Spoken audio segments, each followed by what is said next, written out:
আমি কোনো চুরি করিও একটা মিষ্টি খাই না। আমিও খাই নাই। আরে বাপ বেটা না বাবা। খালামার আমাদের বাসায় আসলেই মনটা ভালো হয়ে যায়। হ্যাঁ ঈদ মানে স্পেশাল পারে এক মাস রান্না করে স্পেশাল রান্না করব তা তো একটু হবেই। মিলাইছে কত জায়গায় এটা মনে করেন না যে ডাক্তার আপনার অপারেশন করলো আপনি আবার আগের লাইফস্টাইলে ফেরত যাবেন। নো, ইকো করবে, ইসিজি করবে, আমাকে করবেই। আর সমস্যা নাই, তা আসল জিনিস তো হয়ে গেছে। আমি আর আম্মু হলো ফুচকা খাচ্ছি। ফুচকাটা এত ফ্রেশ মনে হচ্ছে খালাম্মা বানাইছে বাড়িতে। ভাই থাকলে নিজের টেনশন থাকে না। আসসালামু আলাইকুম, সবাই কেমন আছেন? আশা করি ভালো আছেন। এত সকালে সাধারণত আমাদের খাওয়া হয় না। 9:30, 9টা বা 10টার দিকে ব্রেকফাস্ট করি। এখন বাজে 6:40। এটা দিয়ে গেছে 6:30টার দিকে। বাসায় অলরেডি হয়েছে, কথাবার্তা গল্প হচ্ছে, তাই ভাবলাম একটু আপনাদের সাথে শেয়ার করি। বাসায় যখন প্রিয়জনরা আসে স্পেশাল খাওয়া শুরু বা খাওয়া আগে থেকে শুরু। আর সাথে আছে হচ্ছে লাল চা উইথ জিঞ্জার। আলহামদুলিল্লাহ। 7:45 বাজে হঠাৎ ঢাকার আকাশে শীতের মতন কুয়াশা পড়ছে। পুরো কুয়াশা। আমি আম্মু চমকাই উঠছি, দেখেন এমন মেঘলা মেঘলা হয়ে গেছে। সকালে তো ছিল না। না আসলে ওই ঘরে আরো বেশি। সব জায়গায় হ্যাঁ, কি ওই ঘরে আলো না ওইদিকে ঘরের বেশি। ভিতর ঢুকছে নাকি? ওই দিক দিয়ে বেশি, এদিকে নাই, ওইদিকে বেশি। কি আল্লাহ, এই দেখেন পুরা মনে হচ্ছে শীতকাল। এটা তো অস্বাভাবিক। আম্মু কয় গরম বেশি পড়বে। জানি না ক্যামেরায় বুঝতে পারবেন নাকি, ওই দিকটা মনে হচ্ছে পুরা একদম শীতকাল। এত অপূর্ব হয়ে গেল, সুবহানাল্লাহ। গরমে শীত পড়ে গেছে। খালাম্মার কোনো কিছু খাওয়া যাবে না, আমরা সব খাচ্ছি, খালাম্মা তাকায় তাকায় দেখতেছে। আটার জিনিস আপনি তো খাচ্ছেন। এই তো কিছু তো খাচ্ছেন। ওইটা কি খাওয়া হলো? ওটাই খাওয়া, এটাই এক নাম্বার খাওয়া। আমরা 2 নাম্বার খাওয়া খাচ্ছি। আমি খাচ্ছি দামি জিনিস আপেল আঙ্গুর বেদানা ঢাকায় এখন একটা পরে ওটা ওটা দেখা এটা এটা ওটা হাই লেভেল জিনিস এই এখানে। এটা তোমার না, আছে তো। খাওয়া যাবে না? এই দেখো আমার কি দেখছে তাহলে খাই নাই খাই নাই খাই নাই। দামি জিনিস হ্যাঁ তোমরা কাছে কম দামের জিনিস সাইফানের বাবার জন্য স্যুপ, আমি আম্মু তারপরে আব্বুকে খাইলাম আদা পানি দিয়ে চা দিছি। এটা যে কি সিন দেখতেছি, শীতকালের মতন পুরা। জানি না কারা কারা ঘুম সকালে উঠছে তারা দেখতে এখানে পারে। অনেক বাতাস বাড়লো হঠাৎ, অনেক ওটা বাতাস। পুরা মনে হচ্ছে শীতকাল, একদম শীতের মতন। ন্যাচারাল বাতাস না আম্মু? লাগতেছে না অনেক হ্যাঁ, বাতাস। আমাদের এখানে ফ্যানে বুঝতে বন্ধ। পারবে না, তুমি দেখো হ্যাঁ তোরা আপনি তো যাও যখন আমি একটু আগে বলছি এখানে বাতাস। এখন বেশি খালামা ওইদিক দেখেন কি হইলো। হয়ে গেল পুরা ইস, হঠাৎ যদি বরফ পড়তো আমাদের দেশে। বৃষ্টি আসলে ভালো না আমরা যখন ওমরায় ছিলাম, ইতি খালামা বললো বরফের মতন ঠান্ডা। হ্যাঁ হ্যাঁ, কয়দিন ওই কয়েকটা দিন অনেক আমরা ঠান্ডা তো ছিল। পাইছিলাম 82টা দিন আমরা না। সে কম পাইছি, কিন্তু তার আগে বড় শৈত্যপ্রবাহ পার হয়ে গেছে। আস্তে আস্তে করে কুয়াশা আরো বাড়তেছে। অনেকদিন পর তিনজন একসঙ্গে রান্না করে কিচেনে। আমরা এতক্ষণ গল্প করছি সবাই মিলে, আর খালাম্মার আল্লাহর রহমতে ভালো লাগতেছে। আমাদের যা যা তরকারি আছে খালাম্মা গরম করতেছে। এই যে আলহামদুলিল্লাহ, করতে দিবে না কিন্তু আমি জোর করে বসছি এখানে খালাম্মার আমাদের বাসায় আসলেই মনটা ভালো হয়ে যায়। হ্যাঁ এইটা একটু পানি দিলাম এক আমি দেন একটু পানি দিলাম কালকের যে সব তরকারি আছে, আম্মু বলতেছে কোনো রান্না বান্না হবে না। এই ইলিশ মাছকে আম্মু এখন এর মধ্যে করলা দিয়ে একটা তরকারি বানাই দিবে, করলাও কাটতেছে। কাকও চলে আসে। ভালোই হয়েছে, আমাদের বাসায় পরিবেশে আনন্দ এসে গেছে।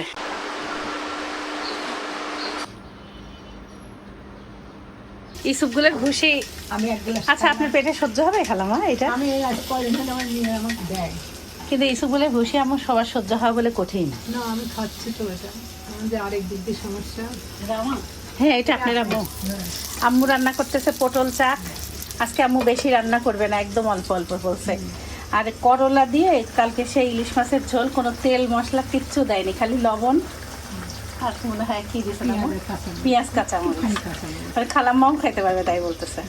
আমি এরকমই রান্না করেছি এটা খারাপ রান্না করে আমি আপনার ভাই খাই ভালোই খারাপ না, এখন এইটাই ভালো ভালো। না ওই যে মুরগি মাংসের এতগুলো কর এরকম চারটা ভাত দিতাম সেই লাগে কত কিছু জীবনে বহুত খাইছি জীবনে বহুত খাইছে, খাওয়া বন্ধ সবার। ঘি ঝালতে তো ঈদে কি খাইলেন ঘি খাইলেন ঈদে তো ঘি ঈদে স্পেশাল রান্না করতে হবে না ঘিতে ঘিতে খাবার মাংস খাওয়া মানে খেতেও পারে, এক মাস রান্না করে স্পেশাল রান্না করবো তা তো একটু হবেই আর বিলাইছে কত জায়গায় নিচে খাই না তো মানুষে কি খাওয়াই বেশি খাবার দাওয়া এখন সবার জন্য এটা আমার কাকু বসে আছে তুমি না হ্যাঁ আমি খাবো আমি তো প্রতিদিনই এটা খাই একটা কিন্তু আপনাকে আপনি ডাক্তারকে একটু জিজ্ঞাসা করিয়েন কারণ কি আমার শিল্পী খালামা কি বলছে যাদের হলো গ্যাস হয় না ইসবগুলের ভূষিত হয় আমার নানির হইতো বলে আমার তো গ্যাস নাই কোনোদিন খালামার হাতে সাইফান খাচ্ছে খালামা একটা ডিম খাওয়াইতে পারলো জানো আর আমরা এই যে আজকে আমাদের সকালের নাস্তা কাবাব আলু ভাজি আম্মু নিয়ে আসছে খালি আমরা ডিম পোস্ট করছি মিষ্টি খায়ও সবাই একটা করে এই যে ঢাকায় আব্বুর সাথে নাস্তা আবারও নাস্তা উবরার পরে না আলহামদুলিল্লাহ, আল্লাহ তাআলা খাওয়ালো। আলহামদুলিল্লাহ আলহামদুলিল্লাহ আল্লাহর রহমত। ভাই থ্যাংক ইউ, অনেক ধন্যবাদ। এটা আপনি এই খাওয়ার নাস্তা, একের নাস্তা। আল্লাহ আমি তো তাহলে ফরম্যাট খাবো। এটা আমাদের নাস্তা নাম্বার 2 নাস্তা না আজকে নাস্তা হয় নাই আব্বু খালি আদা পানি খেয়েছে না, তারপরে যে এখানে আমি ও এক পিস পাউরুটি দেওয়া হয়েছে আর কিছু পাউরুটি, তারপরে একটু খাইছি হালকা, ওই যে কি জানো পেঁপে পেঁপে একটা কাটছি খাই দেখো কেমন খাইছি, চেহারা তো ওই যে সুন্দর ভালো কোনো ফরমালিন নাই অনেক ভালো। শেষ করেন তাড়াতাড়ি সবাই একজন ডায়াবেটিক রোগী, আব্বু ভাজি খাবে না কিন্তু আমার খুবই প্রিয় খাদ্য এটা, খুবই প্রিয় খাদ্য, কিন্তু আমি আব্বু ভয়ে খাচ্ছি না। ডাক্তার আজকে আব্বু সব টেস্ট করবে আব্বু ভয়ে কিছু বাদ দিয়ে দিছে না, বাড়িতেও খাই না, বাড়িতেও খায় না বাড়িতেও খাই না। বাড়িতে খান না? না, আমি চা বলতে কি বলে যে কোনো কফি বলতে, কোনো চিনি বলতে কোনো কিছুই খাই না, এখন খালি আদা পানি খাই। আপনারা অনেকেই আব্বুর অপারেশন দেখে অপারেশন করছেন আপনারা এই ফুটেজটা আপনাদের বাবা আপনাদের মা আপনাদের চাচা আপনাদের খালা খালু যারা যারা করছেন তাদেরকে দেখাবেন দেখেন অপারেশন কিন্তু একটা অপারেশন কাটলো জোড়া লাগাইলো ছেড়ে দিল পরবর্তী কিন্তু খুবই ইম্পর্টেন্ট এই যে এইভাবে চলা এটা কিন্তু সব থেকে ইম্পর্টেন্ট লাইফস্টাইল চেঞ্জ না করলে আপনি হার্ট ওপেন হার্ট সার্জারি করেন আর যে কোনো কিছু করেন কোনো লাভ হবে না কিন্তু এটা মনে করেন না যে ডাক্তার আপনার অপারেশন করলো আপনি আবার আগের লাইফস্টাইলে ফেরত যাবেন নো আচ্ছা, আমি একটু কথা বলি, এখানে কয়টা মিষ্টি আছে আমি একটা কথা বলি, মাইন্ড করেন না কেউ। এখানে এই মিষ্টিগুলা কিন্তু এখন থেকে নাই, কিন্তু কিছুদিন থেকেও কিন্তু এই মিষ্টিগুলা আছে আমার সামনে। হ্যাঁ আর এই মিষ্টি আমার এত প্রিয় খাদ্য, হ্যাঁ। আমি কোনো চুরি করেও একটা মিষ্টি খাই না, আমিও খাই নাই আরে বাপ বেটা না কারণ আমি জানি এটা খাইলে আমি পয়জন খাইলাম। পুরোটাই খাই নিছি। এখনো তুমি অর্ধেক মিষ্টি খাইতে পারবা ধরো হ্যাঁ, বাট হ্যাঁ। তুমি খাচ্ছ না নিজের ভালোর জন্য না একটু খাওয়া যাবে আব্বুকে আমি দিলেও খাই না হ্যাঁ এইটা ভালো কারণ কি এটা নিজের সাথে নিজেকে চুরি করবো কেন নিজের ভালোর জন্য বলো অনেকে একটা চুরি করে জিনিস খাই আমি কষ্ট নিজের শরীরে কষ্ট করবো কেন আমি এক মাসের মিষ্টি খাই না কষ্টটা তো একা মানুষের না কত মানুষের কষ্ট একসাথে। খাই খাই না তার আব্বু কিচ্ছু খাই না কালকে আম্মু আমাদের জন্য কাবাব বানিয়ে নিয়ে আসছে আজকে আমি খেলাম আমার জন্য এই যে মুরগির মাংসটা একটু হালকা একটা মরিচ হালকা দিয়ে একটু 1 চামচ তেলে ভেজে দিচ্ছে মানে বানাই টাটকাটাই বানাইলাম ব্লেন্ডারে একদম সব কিছু পেস্ট করে খালামার জন্য বানাইলাম আর ভাত রান্না হলো আজকে সব ভাত একসাথে খালামার জন্য জাউ ভাত করি নাই ভাতটা একটু নরম করে রান্না করছি আর এদিকে ডাল আম্মুর করলা রান্না ইলিশ মাছ দিয়ে কালকে আমার খাসির মাংসটা ধরাই আছে এই রান্না বান্না বড়ি দিয়ে সাহেবা খালাম আমার জন্য বড়ি নিয়ে আসছে সেই বড়ি দিয়ে একটা বেগুন আম্মু হলো একটু ভাজা ভাজা করে বানিয়ে দিছে সবার জন্য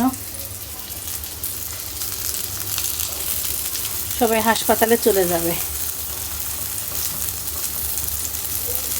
12টা 12:30টার মধ্যে বের হবে এক মুঠ করে ভাত সবাই যেন খেয়ে যেতে পারে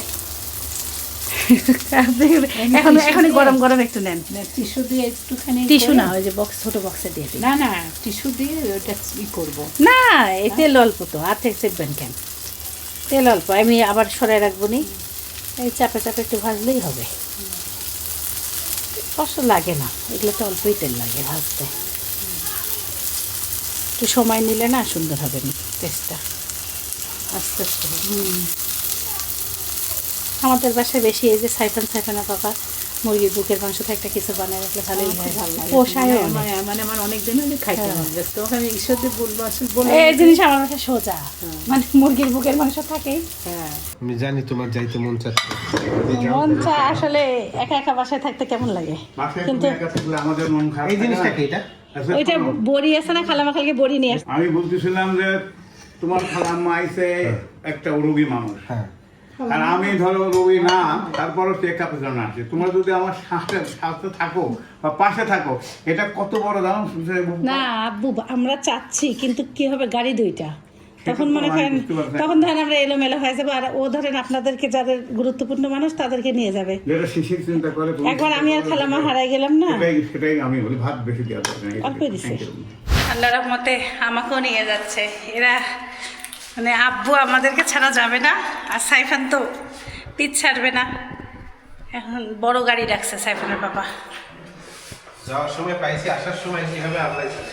আসার সময় সিএনজিতে না হলে আমাদেরকে উঠাই দিতে হবে। আল্লাহ ভরসা। হোক, আবার আব্বু বলতেছে তুমি না গেলে খারাপ লাগবে, আবার কখন কতক্ষণে আসবে, টেস্ট কি দিবে। আজকে সাইফানের ছুটি, শনিবার, তুমিও আসো বাসায়, এই জন্য নিয়ে যাচ্ছি। আমরা একসাথে সবাই বের হলে মনে হয় যে আমরা কোথাও ঘুরতে যাচ্ছি, হ্যাঁ? কিন্তু আসলে যাচ্ছি হসপিটালে। একটু কেমন যেন লাগে, না না, আমাদের মানে আমাদের যাওয়াটাও একটা বড় আনন্দের বিষয় যে পরিবারের সকলের সাথে যাওয়া যাচ্ছে, যে রোগী তার হাট আরো তাজা হয়ে যায়, রোগীর জোরটা বাড়ে যায়। রোগীর দৌড় বাড়ে যায়। আমার পিছে এত সাপোর্ট, হ্যাঁ। আমাকে এত সাপোর্টার আইছে, আমার এত উইশ করে, আমার এত বিলিজ করে, তাহলে এরা কত বড় স্ট্রং, মানে পারিবারিক পরিবারের সহযোগিতা, আন্তরিকতা, ভালোবাসা, এ জীবনের গল্পের সাথেও আছে এটা। অবশ্যই অবশ্যই। Thank you. আমাদের আরিফ ভাইয়ের সাথে দেখা হয়ে গেল, মানে আরিফ ভাইয়ের সব প্ল্যানিংয়ে কিন্তু আমরা আসছি হসপিটাল। আলহামদুলিল্লাহ। ভাই কেমন আছেন? ভাবি বাচ্চা ভালো আছে? তো এখন আগে আব্বুর সব টেস্টগুলো করাবো, তারপরে আব্বুর সাইমার্টির ডাক্তার হচ্ছে 4টার দিকে, ততক্ষণে যতক্ষণে আব্বুর পরীক্ষা আগে হবে। Let's go. আব্বুর এখন সব রকম টেস্ট হবে। আব্বু একটু টেস্টের আগে নার্ভাস হয়, তাই আম্মু বলতেছে আমাকে ব্লাড টেস্ট করবে, টেস্ট করবে, তারপরে ইকো করবে, ইসিজি করবে, আমাকে করবেই। আর সমস্যা নাই, তো আসল জিনিস তো হয়ে গেছে, সব A1 ইনশাআল্লাহ। আর আব্বু তো আসল জিনিসই হয়ে গেছে, আর কি ভয় আছে। জয় করে আসছে না, হ্যাঁ, উমরা করছে 2বার। আমি ডাক্তারকে বলবো তো, 2টা উমরা মাথা ফে করা এই বয়সে ইজি না।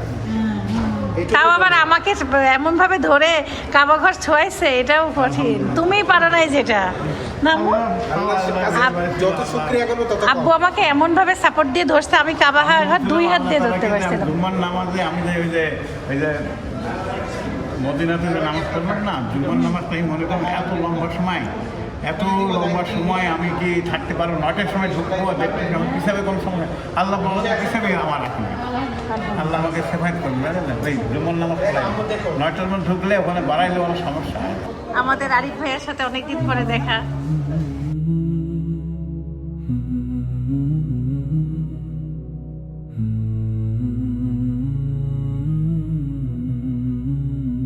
في الصبح يمشي للصغار نحو المدرسة والنهار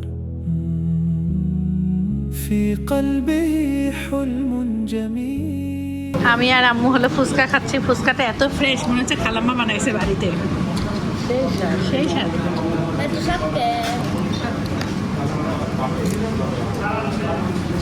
সত্যি ফুচকা এত সুন্দরভাবে দিছে। চাইবে না বাবা? একটা খালি খাই দেখো। ودعاء أمن لا ভাই অনেক সময় দিল, ধন্যবাদ। ভাই থাকলে নিজের টেনশন থাকে না, ভাই এত মানে যেভাবে সবকিছু করে দেয়, খুব ভালো লাগে। আচ্ছা ভাই, ভালো থাকেন। সাবধানে ভাবিকে যান। সালাম দিন ভাই। আসসালামু আলাইকুম। Thank you. আচ্ছা ভাই, ভালো থাকেন, আল্লাহ হাফেজ। এই জায়গাগুলো কি সুন্দর দেখো। আমি যখন লিপি ভাবি দেশে ছিল, তখন আমি আর লিপি ভাবি এখানে আসছিলাম, ভালোই লাগছিল না? তখন নতুন ছিল একবারে, পরিবেশটা খুব সুন্দর। আমরা গাড়িতে উঠছি, এমন মশা ঢুকছে, কিন্তু না না না, ওই যে খুললেই ঢুকে যায় মশা। আম্মু এখানে তো মশা। পেপারে দেখলাম, বিভিন্ন জায়গায় শুনলাম।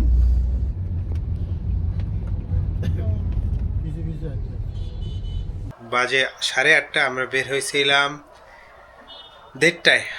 তো বাসা থেকে হসপিটালটা অনেক দূরে, এই জন্য সময় লাগে যাইতে, প্লাস অনেক ট্রাফিক জ্যাম পাইছি। আচ্ছা, শাইমা আন্টির আপডেট হচ্ছে ডক্টর ওষুধ দিছে কম, এন্ডোস্কোপি করাইতে হবে, আমরা খুব সুন এন্ডোস্কোপি করাবো। আর মোট 11টা টেস্ট ছিল, বেশিরভাগই 10টা টেস্ট অথবা 9টা test, if I am not mistaken, হচ্ছে ব্লাডের মাধ্যমে। সো ইনশাল্লাহ ওইটার রিপোর্ট পেলে ডক্টরের প্রবলেম বা শাইমান্টির ইস্যু আইডেন্টিফাই করতে সুবিধা হবে। আমি যে সুন্দর করে সামারি লিখে নিছিলাম গতকালকের রাতে, সেটা অনেক কাজে দিছে। আপনারা যদি কোনো দিনও কাউকে নিয়ে যান, পেশেন্টের কাছ থেকে খুব সুন্দর করে বুঝে নেবেন প্রবলেম কি শুরু থেকে প্রেজেন্ট ডে পর্যন্ত। সেটা যদি ডক্টর যেমন আমার কথা শুনতে চেয়েছে, যদি না শুনতে চাইতো তখন আন্টির মুখ দিয়ে বলতো। আন্টি যখন নিজের ব্যাপারে বলতে ধরেন কিছু না কিছু মিসিং যাইতো, একটা পেশেন্ট কিন্তু তার হিস্ট্রি সঠিকভাবে বলতে পারে না। আর ডক্টর বলেন আর এআই প্রম্পটিং বলেন হয়তো বা মিলে না, বাট যত আপনি ইনপুট দিবেন তত বেটার আপনি আউটপুট পাবেন। সো আমি দেখলাম যে আমি যা যা বলছি সেটা উনি লিখছে এবং এটা অনেক কাজে দিছে।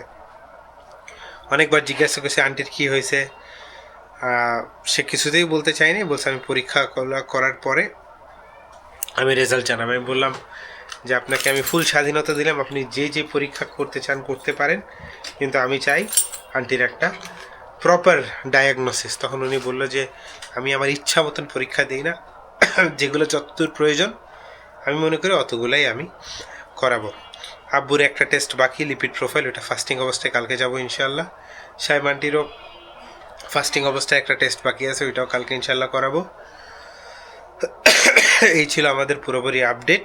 আমি আপনাদেরকে অনেক অনেক ধন্যবাদ জানাতে চাই। আপনারা সারা জীবন আমাদেরকে সাপোর্ট দিয়ে আসছেন। আমাদের বিপদের সময় আপনারা সবাই জায়নামাজে দোয়া করেছেন। মুরব্বীদের কাছে আবারও রিকোয়েস্ট করতেছি দোয়া করবেন, আল্লাহ যেন রোগ ধরা পড়ে এবং সেটার জন্য একটা ট্রিটমেন্ট থাকে। That's the only thing. নামাজে যেখানে যাই একটাই জিনিস আমি চিন্তা করতেছি এবং একটাই জিনিস আল্লাহর কাছে চাচ্ছি। এই তো, আল্লাহ হাফেজ, সবাই ভালো থাকবেন, সুস্থ থাকবেন, জীবনের গল্পের সাথে থাকবেন, আমাদের জন্য দোয়া করবেন। আল্লাহ হাফেজ, আসসালামু আলাইকুম ওয়া রাহমাতুল্লাহি ওয়া বারাকাতুহু। My guiding light, you are my everything, you are Muhammad. Peace be upon him.